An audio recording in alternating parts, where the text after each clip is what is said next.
না থাকে তো সে বাড়িটাতে কোনো স্বাদ নেই, স্বাদহীন একটা বাড়ি, একটা বিষাদে ভরা বাড়ি।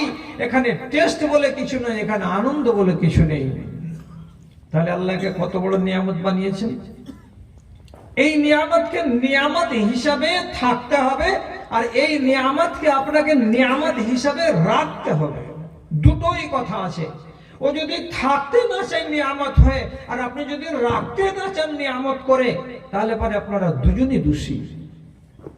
আমার আওলাদ বিয়ে করেছেন কিন্তু ছেলে পেলে নেই। আপনার মতন দুঃখী মানুষ দুনিয়াতে আর কেউ আছে? কেউ নেই। আওলাদ যদি একটাও হয় তাও ভালো, আর 10 বছর হয়ে গেল বিয়ে করা, কোনো ছেলে পেলে আল্লাহ তাআলা দেয়নি। চায়ের দোকানে বসে আপনার আরাম নেই, আপনি মনে মনে ভয় পাবেন কেউ না কেউ আমাকে টিটকারি মারবে, তাইলো রে বাঁঝা, আপনাকে বাঁঝা বলবে, বন্ধা। কেউ লোক বলবে যে আবে यार ছেহে ডাঙ্গিস না তো দিন ভালো যাবে না। কেউ আপনাকে বলবে আটপুরা, দেশের বাংলা। আপনার স্ত্রীর কোনো কুটুম বাড়িতে গিয়ে, কোনো বাড়ি বেড়াতে গিয়ে, কোনো বিবাহ অনুষ্ঠানে গিয়ে সুখ পাবে না। কি জন্য? ছেলে পেলে নেই, ব্যাস। তাহলে এটাকে আল্লাহ তাআলা কত বড় নিয়ামত করেছে, কত বড় নিয়ামত করেছে। তো কি আর বলবো।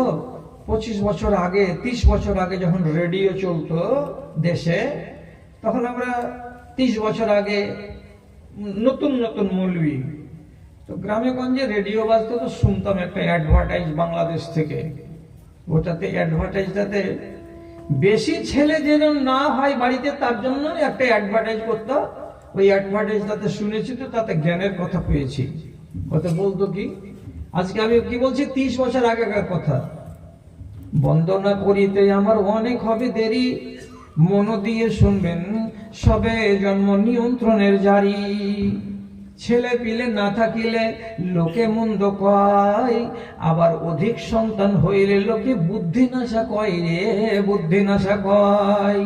বছর বছর হবে না ভাই, সে ব্যবস্থায় আছে নিরাপদ রাজা কন্ডম যদি থাকে কাছে রে, যদি থাকে কাছে। এইখানেতে জারি আমার শেষ হয়ে গেল, আমেরিকায় তৈরি কন্ডম রাজা কিনে ফেলো রে, রাজা কিনে ফেলো। একবারে যদি না থাকে তাহলে মন্দ, আর যদি ফের 8-9টা কোন কথা 12-14টা ছেলে পিলে হয়ে যায়, তো বলে সালা হাবা গোবা, দুটি কি দোষ। ছেলে হলো নিয়ামত, এটা আপনাকে মানতে হবে। যদি না মানেন তাহলে আপনাকে কোরআন থেকে বলছি, নবী ইউসুফকে 12 বছর বয়স, কেউ বলছে 8 বছর বয়স, কেউ বলছে 10 বছর বয়সের ছেলেকে বিক্রি করে দিল কোথায়? তো মিশরের লোকের কাছে। কারা? তো তার ভাইয়েরা। মিশরের রাজা ওকে যে নিয়ে গেল বাড়ি, ই বেচারি আল্লাহ রাব্বুল আলামিন একে করেছে বন্ধা। আর বাড়িওয়ালির নাম জুলাইখা বলে পরিচিতি আছে, ওর কোলে ছেলে পিলে নাই। সুন্দর ছেলেটাকে নিয়ে গিয়ে বাড়িতে ঢোকা মাত্র নিজের বিবিকে ডেকে বলছে, ওয়াকাল আল্লাযী ইশতারাহু মিন মিসর লিইমরাতিহি আকরিমি মাসওয়াহু আসা আন ইয়ানফা'না আও নাত্তাখিযাহু ওয়ালাদা। বিবিকে বলছে, বিবির সামনে আই, জুলাইখার সামনে আই, এই দেখ 8 বছরের 10 বছরের ফর্সা ধপধপে সাদা এই সুন্দর ছেলেটাকে কিনে নিয়ে এসেছি। এর যত্ন করবি, আদর করবি, সম্মান করবি, এর অসম্মানই করবি না। কেন? এই ছেলেটাকে আগামী দিনে আমরা অনেক কাজে পাবো। আর সব থেকে বড় কথা কি, দরকার যদি লাগে তো ছেলেটাকে আমরা নিজের বেটা বানিয়ে নিব। তুই বেটা বলবি, আমিও বেটা বলবো। বেটা নাই বাড়িতে, তার জন্য 10 বছরের ছেলেকে জোগাতে বলছে কি, হয় আমাদের কাজ দিবে, আর না হয় এই বাচ্চাটাকে আমি আর তুই আমরা কি করব, বেটা বানিয়ে নিব, তো আমাদের বাড়িতে বেটা হয়ে থাকবে। এরকম লোক নেই দেশে। ছেলে হয় যে তখন ভাসুর বেটাকে নিয়ে নিয়েছে, দেওর বেটাকে বেটিকে নিয়ে নিয়েছে, এটা আমার ছেলে। দুধের স্বাদ ঘোলে মিটাই, কারা? তো মায়েরা। ছেলে নেই বলে